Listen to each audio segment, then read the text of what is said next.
Uji është jeta.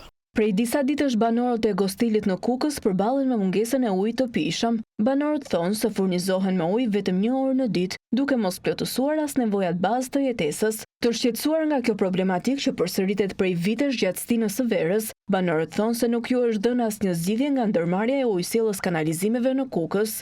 Këtu nuk ka ujë, uji ka sa dush, uji nuk menaxhohet.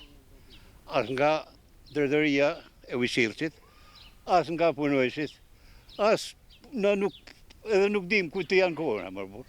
70 po bëj, nuk muajmen që të kem ujë Gostili. Vend drejtori, po s'kam ç'a të bëj. Vend inxhinieri, s'kam ç'a të bëj. 3 kryetar bashkia në rrugë deri tani. Ky i fundit thot, unë s'kam marrë punime ndërzim. Pra janë kry investime dhe këtu s'merret gjën vesh çfarë infrastrukture ujore ka në fshat. Do t'i bëj thirrje edhe kryetarët bashkisë të vinë dorë. Janë bën investime të papame në Gostil. Tubat pa pam janë në Gostil dhe ku është uji. Banorët thonë se kanë instaluar pompa për tërheqjen e ujit, ndërsa janë detyruar të paguajnë edhe faturat mujore, por edhe të blejnë ujit për konsum.